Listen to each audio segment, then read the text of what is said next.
YCP నాయకుల మీద MLA Varla Kumar రాజా మండిపడ్డారు. ఈ రోజు రాష్ట్రం కదం తొక్కుతూ సంక్షేమాలతో అభివృద్ధి చెందుతుంటే జగన్ రెడ్డి చూడలేకపోతున్నారని ఆరోపించారు. వైఎస్ జగన్ కు పిచ్చి పరాకాష్ఠకు చేరి ఏదో ఒకటి చేయాలని అల్లలు సృష్టిస్తున్నారని అన్నారు.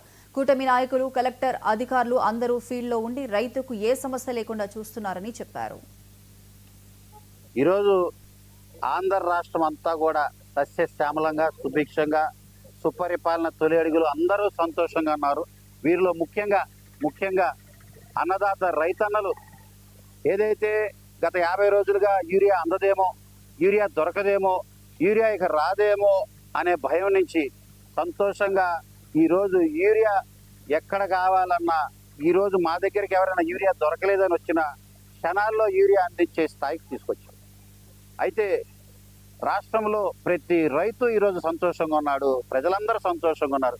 కానీ విషం చిమ్మే విపక్ష విష సర్పాలు మాత్రం సంతోషంగా లేరు. వాళ్ళకి ఇంకా కడుపు మంటగానే ఉంది, ఇంకా బాధలోనే ఉంది. ఎందుకంటే ఈరోజు ఇంత మంచి జరుగుతుంది, 12 నెలలు 14 నెలల్లోనే అద్భుతమైన సుపరిపాలన, సంక్షేమం, అభివృద్ధి, భవిష్యత్తు అనే త్రిశూల వ్యూహంతో రాష్ట్రం బ్రహ్మాండంగా ఉంటే, ఇంత మంచి ప్రజలకు జరుగుతుంటే, యూరియా కూడా అన్ని కూడా ప్రతి చోట యూరియా అందరికి వచ్చి రైతులందరూ ప్రశాంతంగా ఉంటే, ఇంత మంచి జరుగుతుంటే జగన్మోహన్ రెడ్డి గారికి మాత్రం రాష్ట్రంలో ఇంత మంచి జరిగితే ఎట్లా, ఇంత మంచి అడుగడుగునా జరిగితే ఇక జగన్ కథ కంచికే అనే అర్థం.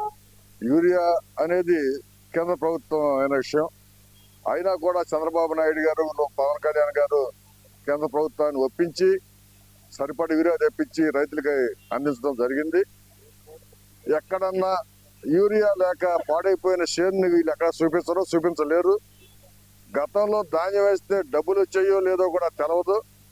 ఈ రోజున కూటమి ప్రభుత్వం వచ్చి 24 గంటల్లో డబ్బులు 24 గంటల్లో రైతుకు జమ అవుతుందంటే చూసి తట్టుకోలేక, అసలు మన పరిస్థితి ఏంట్రా, మన కర్మ ఏంట్రా అని చెప్పి అసలు తట్టుకోలేక ఈ పసలేని ఈ పనికి మాలిన ఆరోపణలు చేయడం తప్పితే ఎక్కడా కూడా యూరియా కొరత లేదు. ప్రస్తుతం అన్ని చేలు పచ్చగా కలకలలాడుతాయి. ధాన్యం రేపు బ్రహ్మాండమైన దిగుబడి రాబోతా ఉంది.